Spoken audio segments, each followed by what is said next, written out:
Hi, everyone. Welcome back to Medical Mondays. For those of you who are new here, hi, my name is Jenny, Dr. Jenny Lay. I'm a family medicine physician and a mom of two. And so today we are just going to, if you guys, I'm all over the place right now, my head. If you guys are new here, on Mondays, we like to do a live video and I answer all your questions. There's a comment section, and so you can just leave your questions there and then I'll pull them up into the stream. And so let's talk right now, since there's no one here yet, about news. The COVID vaccine has been approved by the FDA, specifically Pfizer, for anybody over the age of 16. And so this is great news. I hope that people will have less hesitancy now that has gone through all the rigorous testing and studies. And so if you guys have any questions like that, if you have any sort of hesitancy, I'd love to answer these questions for you. I know it's very limited in my clinic where I'm able to spend time specifically talking to individual patients, but I feel like with this platform, I'm able to reach a wider audience. I know that a lot of you guys who follow me, a lot of you already have the same beliefs that I do. And I feel like that is how social media makes money, because they just feed you continuously all the things that you already believe. It's kind of like an echo chamber. So it keeps going and going. So it would be really helpful if you spread information within your own circle of like evidence-based medicine to help convince other people or just reassure other people that, we're all in this together and the only way out of this is together. And so thank you everybody for coming here. Hi, everyone. All right, so here's a question about specifically the COVID vaccine. So Pfizer is an mRNA vaccine as well as Moderna, as compared to Johnson & Johnson vaccine, where it is more of the traditional way where we did vaccines. It's in like an adenovirus, and that has been weakened. And so with supposedly DNA, or not DNA, but particles from COVID and we build an immune system from that. The difference is that the mRNA vaccine is like the basic mRNA of SARS-CoV-2 itself. When injected, it only lasts like up to 2 weeks at a time. And then your body makes antibodies towards that spike protein. And the antibodies that you make and the immune system that you create within your body lasts you for months, if not years. Same thing with the Johnson & Johnson vaccine. It helps your body encode for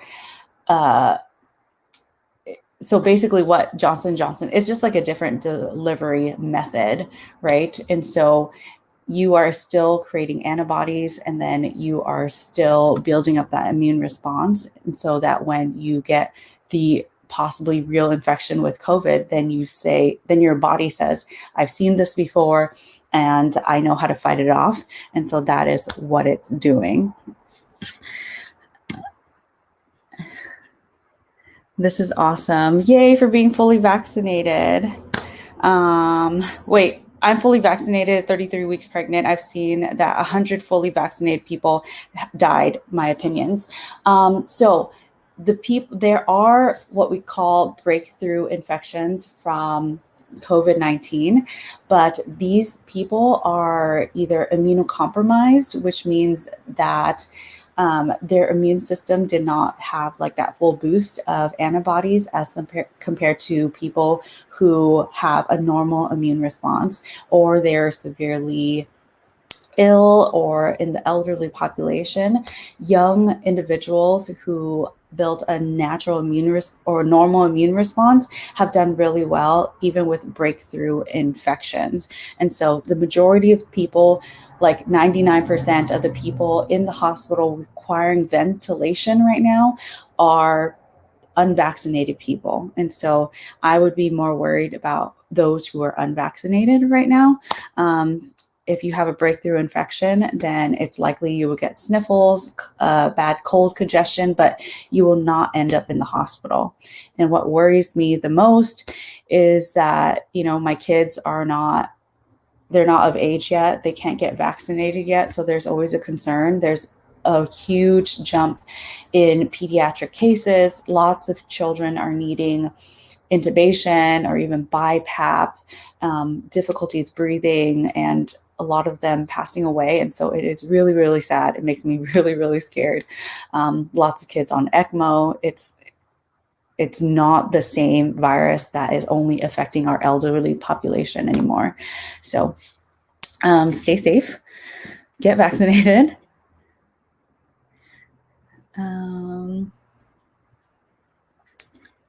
Thank you guys. Oh, heart. Love you guys so much. It's been a long time since I've been on YouTube. I don't know if you guys have been with me for that long, but I started off in medical school just, documenting my rotations and talking to you about like what you can learn from this and preparing you for, if this happens and whatnot. And so it just blossomed and continued on. I mean, a lot of people don't watch my videos anymore because I'm no longer in med school, but I still feel like I can provide good information. And I just love like the relationship that I'm able to build with everyone. And so I hope to be able to still continue this for some time. And so, yeah.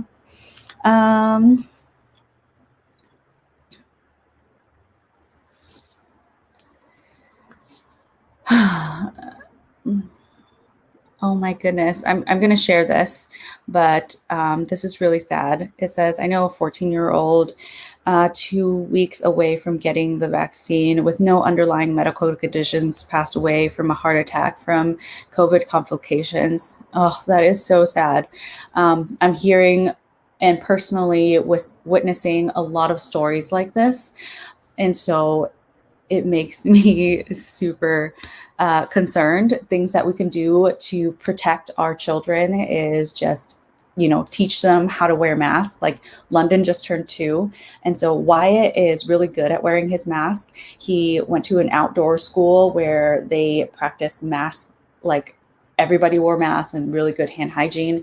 And now that London just turned 2, like we're trying to get him to keep his mask on. I'm not against bribing, like we'll give him candy or whatnot, just so he'll wear his mask or buy him toys.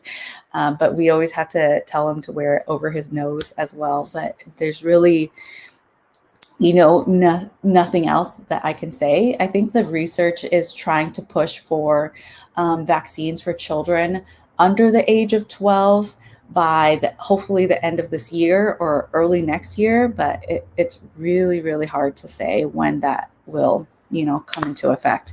And I will be really honest with you, when the vaccine becomes available for my children, when it is proven to be safe for my children, they're getting the vaccine because I am so scared that something is going to happen to them. So yeah. Okay. Let's see what other questions we have.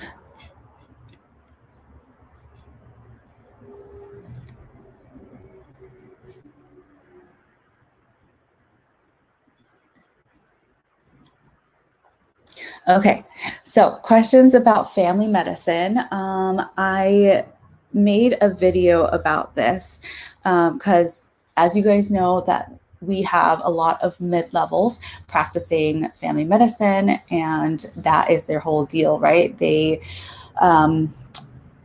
want to fill in the gap for family medicine physicians because there's just not enough care there. And I would agree that there is not enough family medicine physicians out there to provide the type of care we need for the general population. That being said, I think that there is a shortage in residencies, and that's where we need to be focusing our efforts for. There has been a significant increase in medical school medical schools in general, like new schools are popping up and class sizes are increasing, but the numbers of residency spots have not increased over the last like 20 years. And so this last year, 20% of all med students did not match this year. And so that just speaks to, sorry, cars driving by. And that just speaks to, the deficiencies within our program.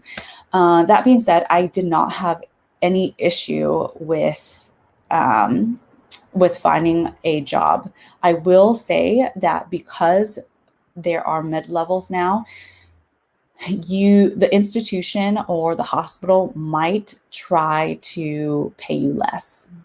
And they continue to pay doctors less because we signed for it, because we're willing to work for less. And so there's not enough education within med school or within colleagues itself to understand like how to negotiate, how to, like just what fees or rates are acceptable for doctors. And so it's crazy. Like I'm on White Coat Investors and you see doctors on there talking about pay and how much they get paid and things like that.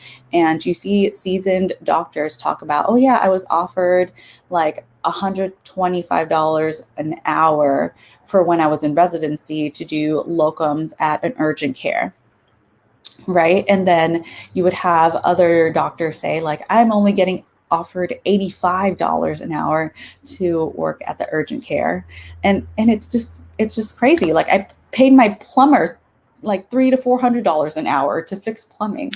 And so I think that there needs to be education and retraining on negotiation skills. I talked about this in my most recent video, but I was saying how the best tip that I have gotten for interviewing and negotiation is that you never ever say what you want.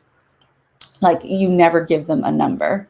Okay. Like if they give you so they usually ask like, oh, what do you expect from this job? Like what pay are you looking for? Usually divert that back to them. You can say something along the lines of, I want to be compensated adequately for my skill set. And so how much are you offering for this position? Yes, they can always lowball you, but at least like you have a number so that you can go on forums or ask other doctors or compare to other people in that area. But also like if they offer, you just stay silent. Like a doctor told me, make it awkward and stay silent as much as possible. If you can go on for like a minute, the longer that you're silent for, the higher the pay that they'll offer you. So say they offer you like $200,000 for an outpatient thing, and then you just stay silent and you like hum and sigh and like think that you make it look like you're contemplating at that number, and then they'll come back and say like, okay, we'll give you 240. And then maybe you hum and awe and sigh again. And then they keep going and just wait until they meet their max. Because at the end of the day, they know that you are the one bringing in the money as a doctor. Same with family medicine, same with any other subspecialty, they need you. And so know your worth. And I want to say, especially women, we tend to wait until we are overqualified to ask for a raise, to ask for things. But I would say ask. You should ask, because the worst they can say is no. It's different in like tech, because tech in companies, like I feel like you just switch jobs to get the better raise. Doctors, we don't tend to switch jobs because it's really hard when we already had built up a like patient panel. Does that make sense? So yeah. Let's see. I hope that was interesting. I know not a lot of you have started that process as of yet, but I think it's something to start thinking about early. I get this question a lot about my hair. So a lot of people ask, like, what do I do to my hair? It grows really fast. I don't have a picture, but like before, I think in residency, it was like this short. And in the last 2-3 years, it's grown this much. And so I don't wash my hair every day. It's gotten a lot thinner, but I don't wash it every day. I don't use any product in it. I use Pantene Pro V shampoo and conditioner, and I let it air dry. And then if I want these little curls at the end, I run a straightener through it, and then I kind of just hold the end like this, and that's how it looks like this. But thank you. I don't do anything to it. Most of the time it's in a low bun. But yeah, I think it's, I think it's a lot of protein that you eat to help with hair and nail growth. So try some of that. I know there's some studies on Allegra. I don't know why specifically Allegra, but some of the dermatologists would recommend it for people with alopecia, to try to take that to see if it will help stimulate hair growth. But yeah.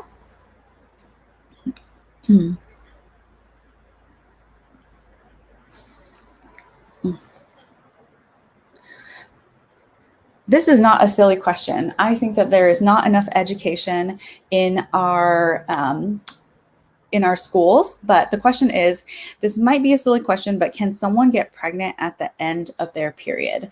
And it depends, but generally, no. If you're able to track your menstrual cycle really well, then you know that there's an ovulation period based on, so there's spikes in hormones like LH and FSH, which causes ovulation. And generally within the month, you're only able to ovulate during a certain window, and that is the window of fertility. And so if you are having regular periods, if you know when your period starts and when it ends, then you're able to track it with apps. I think one is called Period, another one's called Flow. There's lots of free apps that you can find on the App Store.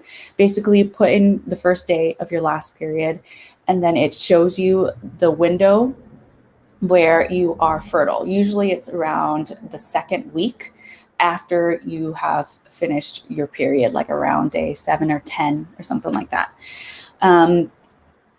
That being said, sometimes you can have spotting and people think that, oh, this is my period, when it's actually not their period. And, and so you can still get pregnant within that time. So if you're able to track or do other things like check your cervical mucus, usually the thicker mucus is when you're ovulating, or like temperature, things like that, multiple checking, what am I trying to say? Monitoring multiple data points is better than just monitoring for one, like period plus temperature plus cervical mucus checking. So yeah, but generally at the end of your menstrual cycle, no. But also keep in mind that the sperm can stay alive within the vagina for anywhere from 3 to 7 days. So technically, if it's at the last day of your period and the sperm stays in there alive for 7 days and you ovulate on day 7, then possibly you can become pregnant.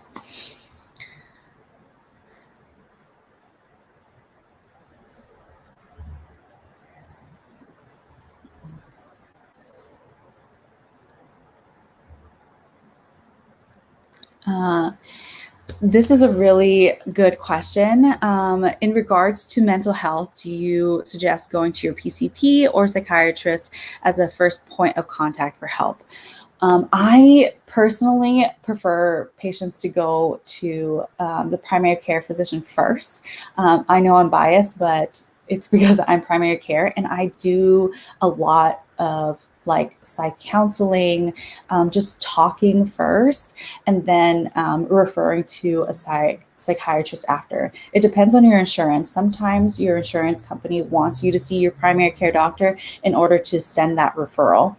For me, on that first visit, we do screening. So you do a questionnaire to see some of your symptoms. They ask about how sad you're feeling. They ask about like, how's your sleep? how are you eating, your concentration, feelings of guilt, thoughts of self-harm or harming others, and things like that. And then I personally talk about like your whole history, PTSD, growing up, substance use, and then talk about what kind of strategies you have done going forward. What are your intentions? Like, like what do you plan to do? Like, are you hoping that the psychiatrist can do for you? Have you gone to any or done any cognitive behavioral therapy? I also do some in the clinic. And then if people are interested, I also talk about medications. I don't always prescribe medications on that visit unless the patient has been on it in the past or feels like they really know that this is the next step for them because they've been depressed for years now, and they've already been to counseling and things like that. So I would say some primary care doctors are better than others in terms of mental health and psychiatry and things like that. I know that it's a personal interest for me. And so it's hard to say if your doctor is the same way, but it's always good to reach out because, as I said, sometimes the insurance companies will make you get that referral from your doctor first, your primary doctor first. Okay. This is true. Some people are saying that the vaccine has affected their period, making it irregular, for example. Is that possible? Yes. So there are a lot of immune cells within your uterus. And so when your immune system is activated, sometimes you can have irregular menses. This is what people have been reporting. And so science as I said, is based a lot on misogyny. And so not a lot of female symptoms are tracked as vigorously, but I follow a lot of OB gynecologists on social media, and that's what the data has been showing to point at. And that's what we think because the uterus has a lot of immune cells. So it can happen. It tends to regulate with time. This is a good question. Any advice for those married to medicine, surviving the ups and downs of retaining a healthy and happy relationship? This was really a struggle for me and Stan, to be completely honest with you guys. So Stan and I, if you guys don't know, we met right before med school. We were dating, and then we got married in third year, and we had a child in fourth year and another child in residency. And our relationship was really good in the beginning. Like, it was just us. We can do whatever we wanted. And then when we had kids, and then along with the stress of residency, it kind of separated us a little bit. By a little bit, I mean a lot. And it came to the point where we almost ended our relationship. We went to counseling together, and we both made a conscious decision to work on that relationship together. And I'm happy to say that we are at the best place in our relationship now, but it took a long time. So one of the things that we said was that we would make time for each other. And so once a week, at least, we try to sit down and just turn off the TV and just talk to each other, talk about things that we appreciated and the things that we feel that fell short during the week. And over time, we didn't have to schedule that anymore, and we would just talk as it happened, But in the beginning, we had to schedule that time because we felt like we were just so busy and that we were living in parallel, like trains crossing in the night and never actually meeting each other together at one point. And so another thing that is hard is that, there's constant struggles with needs in a relationship. Like, if I'm mad and I, treat him a certain way, he will then, pull back and withdraw. And then I get mad that he's withdrawing. And, so it's like a vicious cycle. And so for like a whole week, I would say okay, I'll pretend that what he's doing is enough. Even if he's not doing anything at all, like everything he does is enough, and that I should be the one pouring into the relationship. And so once I viewed it as that, like he felt appreciated, and then in turn, he would treat me better, I guess. And so it's a give and take. I saved this TikTok video because I think this girl said it so much better. Let me see if I can find it. But she said like 95% of the relationship is based on this. Let me see if I can find it.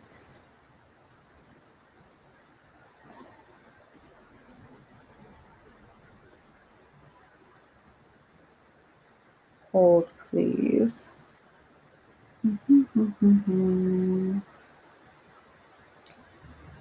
Communication skills, long COVID. Oh, here. Okay. I don't know if you guys can hear this. All right, so I'm about to give away the biggest secret that relationship coaches know, but most people don't. If you understand this one little thing, you can prevent like 90% of conflict and have a longer, happier, more deeply connected relationship.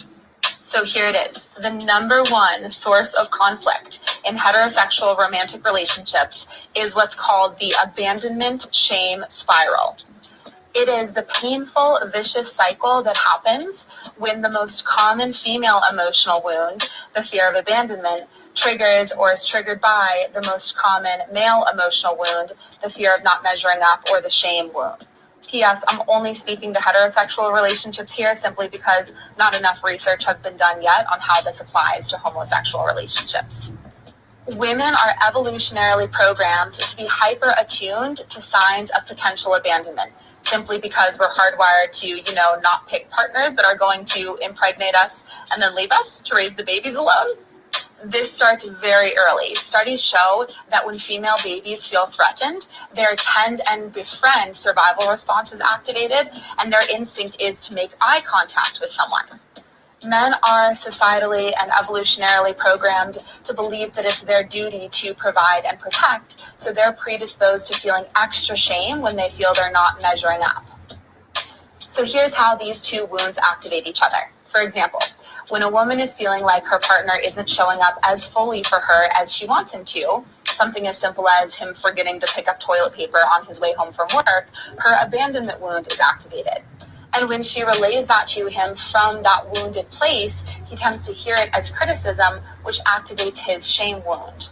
He feels like he's failed to provide for her adequately, and the work that he has done for her has been overlooked, and then he feels the need to defend and withdraw, which makes her feel even more abandoned and hurt, which makes him feel like even more of a failure, which makes him withdraw even more, which makes her feel even more abandoned, and the cycle continues. No matter who starts it, once it gets going, the shame abandonment spiral is a feedback loop which just leads to more and more disconnection and hurt. The tricky part about this is that the only way out is to empathize with your partner's emotional wound, which is difficult to relate to because it's not the emotional wound that you carry.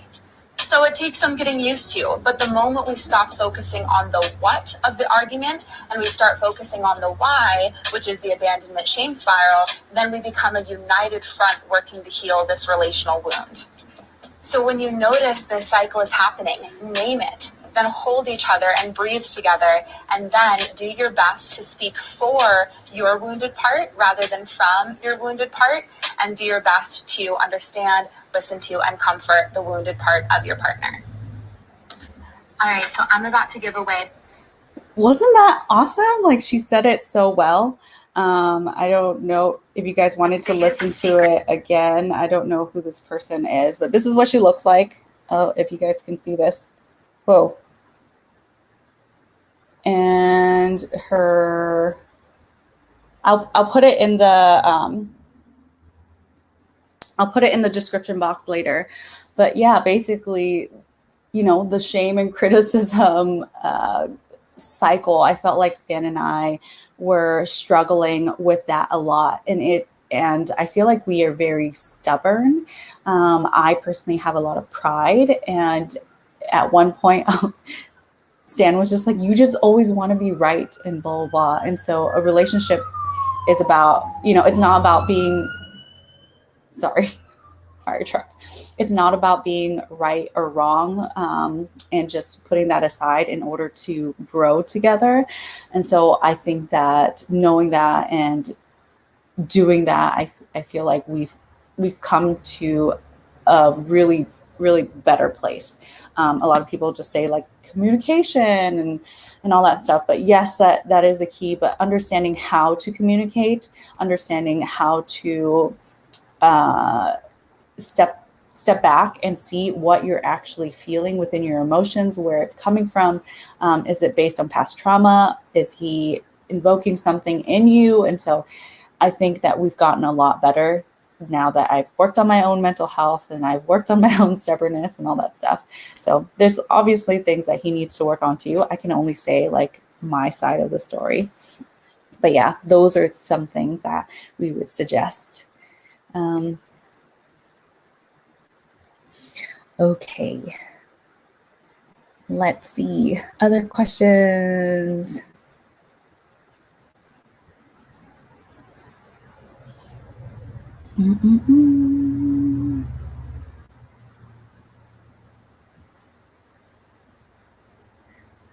Here's a good question. Are you going to pursue a fellowship?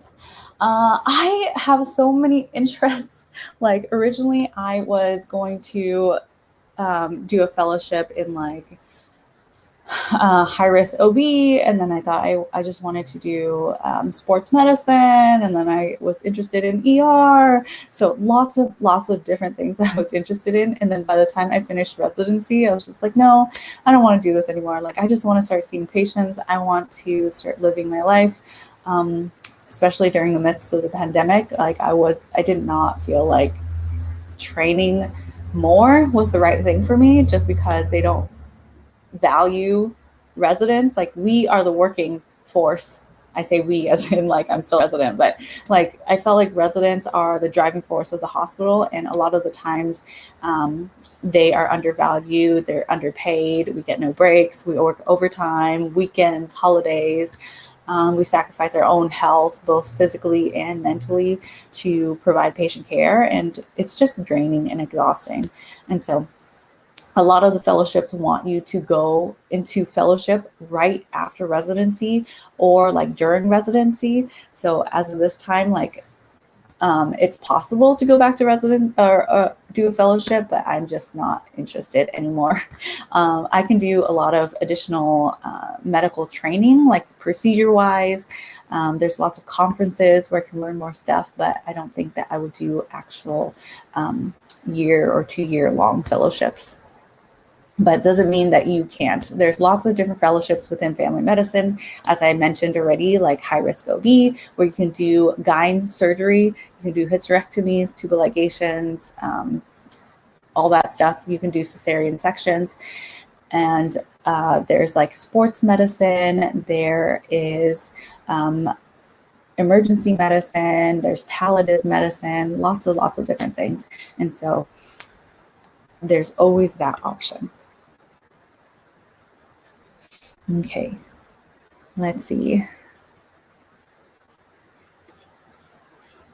Where are you guys in your, like, are you all pursuing medicine? Are you pre-meds? Are you medical students? I want to know how I can help like best answer some of your questions or just prepare you for the future.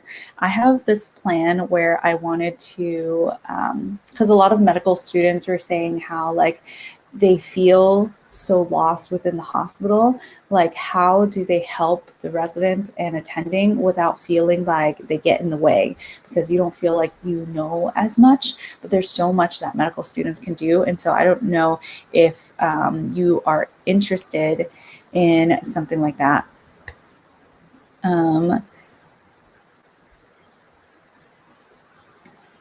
So just let me know, and I can make a video on that as well. Okay, this is a good question. I love talking about being a mom. So how is a transition from 1 to 2 kids? I only have 1 at the moment and still thinking I may be one and done as well. How do you know you're ready for another one? How do I handle another one. This is a really good question. So Stan and I always knew that we wanted 2 kids, but after Wyatt, I swear there was a long time where I'm just like, no, I might just be one and done. Like I don't want any more children. Like he was really tough for me, just because I was in residency. He was kind of colicky and he wasn't a very good eater. I was always worried about him, and I had postpartum depression. And so, yeah, it was really hard. I don't think you ever truly know that you're ready. But Stan and I discussed it, and we said that, we want Wyatt to have another sibling, just because Stan and I grew up with a brother and a sister. And so we knew that family would always be there. Ideally, we want to have a big family and, just have that love and warmth around us. But, our friends are enough. And so transitioning from 1 to 2, it was hard in the beginning. So especially if you're breastfeeding, right? Because if you're breastfeeding and then your toddler is running all over the place wanting attention, it can be hard.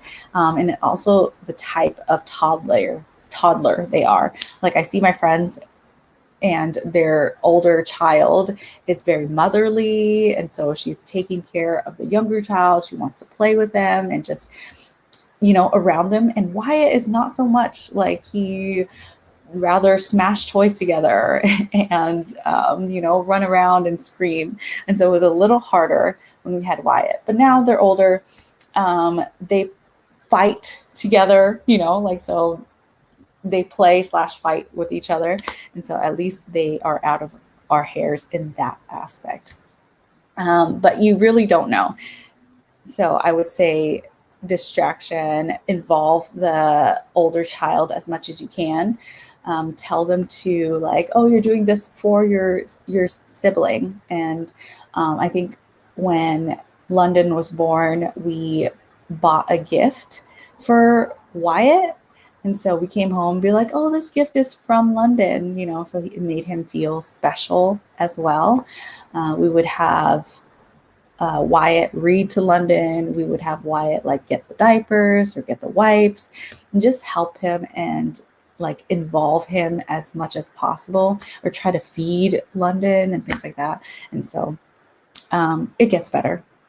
And there's just more love to go around. And so we're really happy. Some may ask, do you want any more children? And the answer is no, no more children for us. We are just too tired by now. I've been getting a lot of questions like this. Okay. How do you find a doctor to do shadowing as a pre-med? I'm currently a volunteer in a hospital. I have several pre-meds reach out to me, and unfortunately my institution will not allow me to take on medical students right now, or even volunteers or pre-meds at this time, unfortunately, due to the rising cases of COVID and all that stuff. If you're already volunteering in a hospital, I remember when I was doing CCE, clinical career extenders, and then I would rotate on floors. And so I talked a lot with the nurses, and the doctors only came in once in a while. And so when they came, I tried to get to know them as much as possible. Usually those doctors don't go out into a clinic. And so you would have to ask if you're able to follow them around within the hospital system. I think the best way is to possibly contact your hospital that you're volunteering at and seeing if any of the doctors are willing to take a pre-medical student. There's usually a coordinator. You can find them within the website. Say you go to UW and you go to student or something like that, and then there's a coordinator that you can email, and that person is the point of contact that you can reach out to. So just email those places. Also email local clinics or private clinics around you to see if you can shadow with a doctor. Usually it's privilege, right? So the people that you know that are willing to take you, or else you would just have to ask and email and stuff like that. Because I know my institution in residency specifically was at Skagit. And, when I was applying all that stuff, you can find all their information directly on the hospital website. If you scroll like literally all the way down. Here, actually, let's see if we can do something like that. So let me pull up the university. So let me see if I can share my screen here.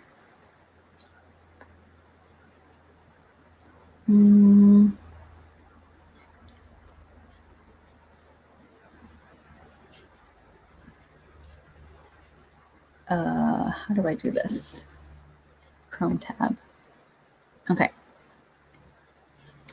All right, so here we're at University of Washington page. If you scroll all the way down and then you look for contact us, newsletters. So this is different about everybody. So academics, let's see, college student guide. I haven't done this in a while.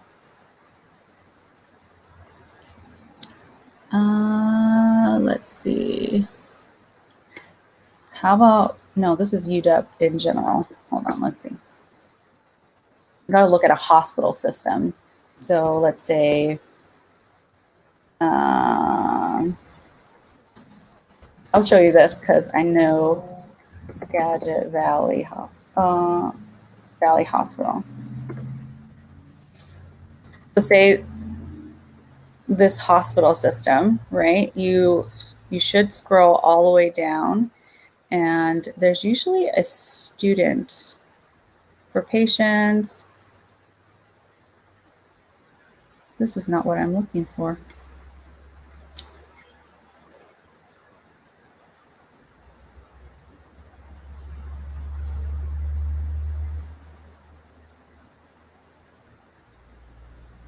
Interesting.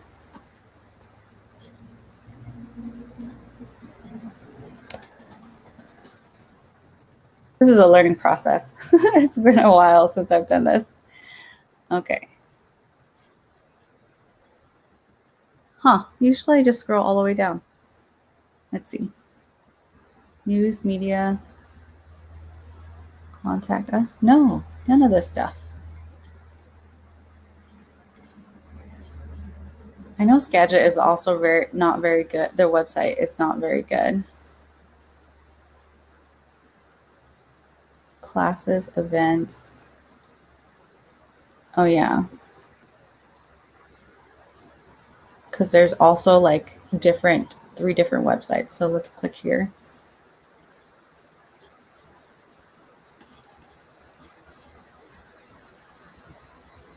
Let's see. This is horrible. Sorry, guys. How do I even find it before? This is so interesting. Volunteer opportunities. Let's see if they have anything here. Give back.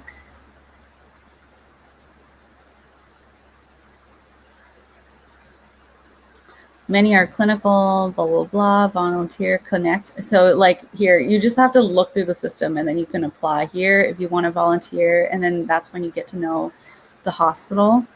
But there has to be a coordinator. So when you go to these, or when you're on your rotation, you talk to someone and you talk to like HR or something like that, you want to look for the resident coordinator or the med student coordinator, where they help set up rotations for these medical students or these residents.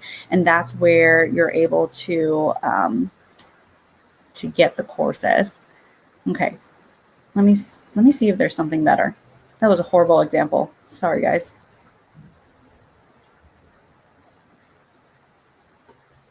Let's see.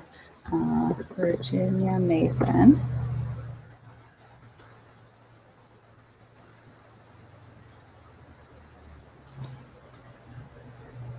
Let's see. Find a doctor. Blah, blah, blah. virtual appointments. Let's see, careers for clinicians. Okay, this is better.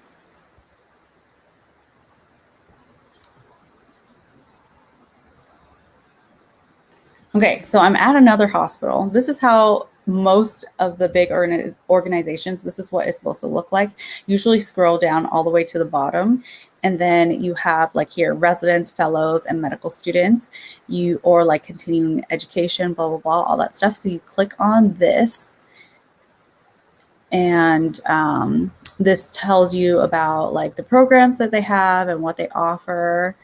And then you can also click here, medical students and visiting residents or visiting medical students. I know if you're not one, you can still like email to see what your options are. Usually there's like an email you can send stuff to, but there's like an application here. You can click on that and see if it's all on. Usually there's an email too. So that's like an automatic response. You can try to find an email on here and see if there's anything else. But yeah, there's, see, available outpatient medicine and observanships. Yeah. See, application form, lots and lots of different things. So if you can, try to find an email. Try to find an email and then email them directly. That will get you at least in through the door. Okay.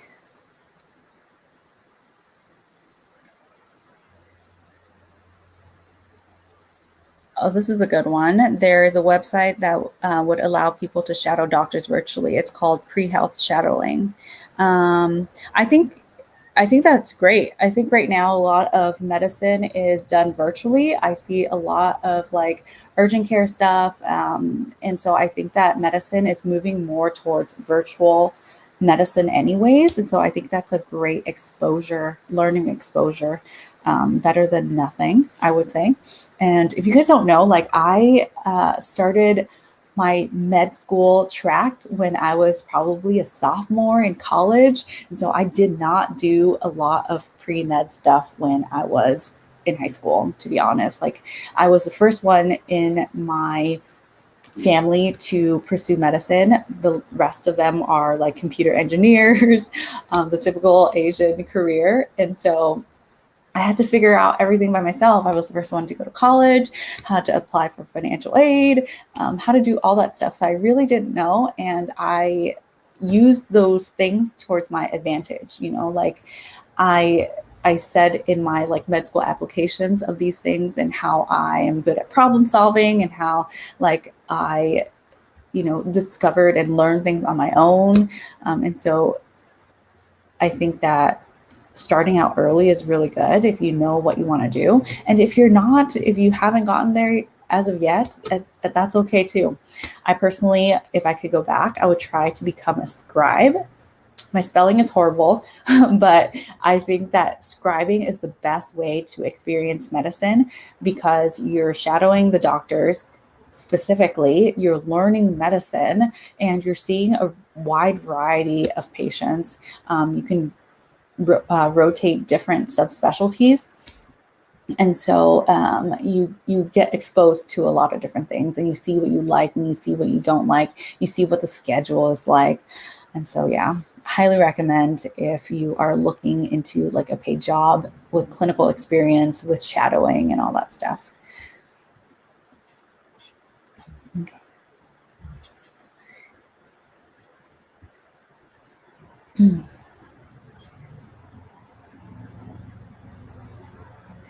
All right. I think I'm going to do this last question and then we can wrap it up. So,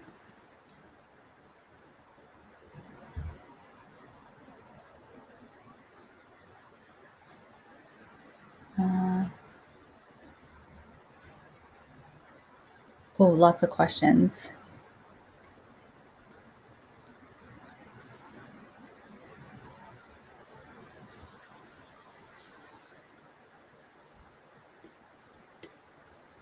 Sorry, I'm just combing through these questions.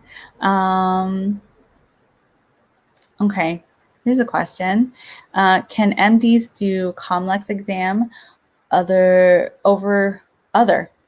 than USMLE? Can we apply residencies in osteopath hospital if undergrad is allopathic school? The answer is yes and no.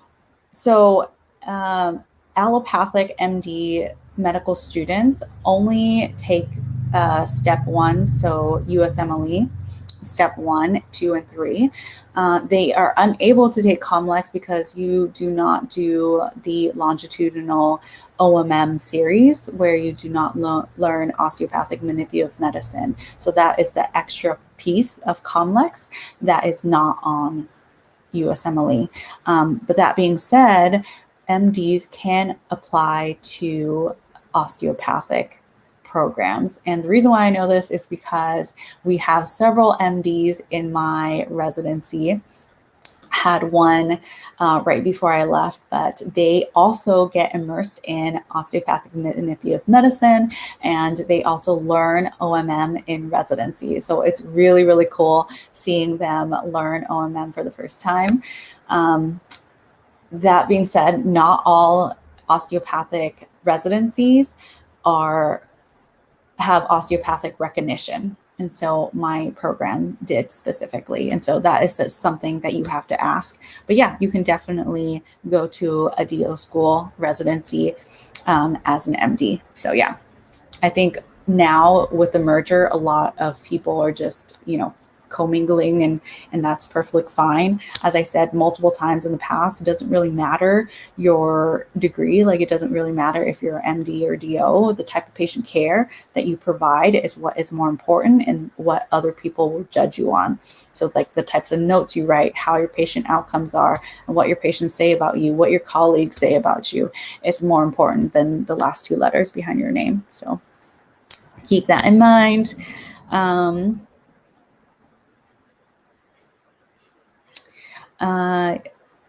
I would say that my friends are a good mixture of medicine, both medicine and non-medicine. I hope to make more friends. Like, I feel like our friend group is really, really small, and it's really hard to make friends after you finish school because you're not together all the time. But obviously, like, everyone in my residency, I still talk to.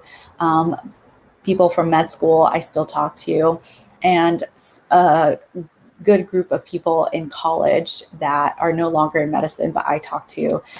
But in high school, like, I don't talk to anybody from my high school anymore besides my sister, but I love talking about things outside of medicine too. Like, I have other interests. I love cooking.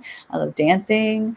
And so it's nice to talk to other people, to hear other viewpoints. And so, yeah, I think it's nice to have non-medical friends. All right. Oh, there's this other good question too. Let's see.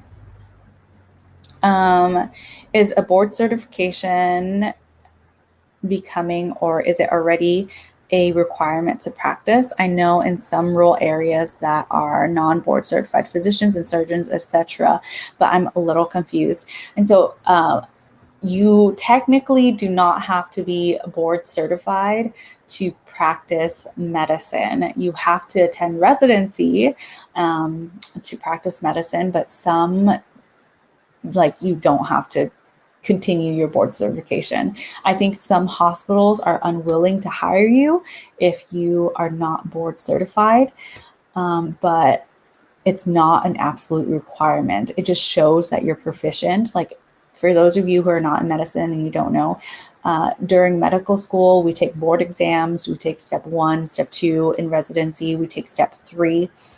And then after that, you take your specialty boards, which means that you have to pass a test testing like all about family medicine, or all about internal medicine, or all about pediatrics and things like that. And so after you pass that test, you're like, I'm good for 10 years. And then now it's either you retake a test in 10 years to make sure that you're up to date on the most current knowledge and evidence-based medicine, because because medicine is constantly changing. And so if you were practicing like how it was 10 years ago, then you are not giving adequate patient care, right? Because that stuff is out of date and we have new information and how we should practice things. And so, yeah, and that's why they want doctors to continue to learn. Or they're doing this other thing where you do like 45 test questions a month over the span of 3 years or something like that. And that's how you renew your certification.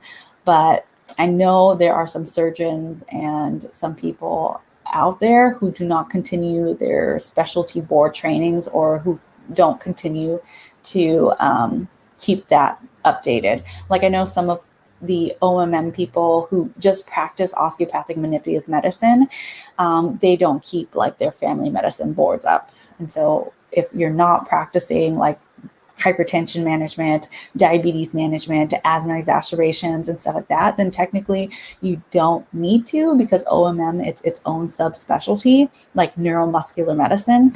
And so that is a little bit different, but I can see why some people don't keep it up. I would question why some surgeons and some other people don't keep it up if they are practicing medicine for like, you know, primary care and things like that. So yeah.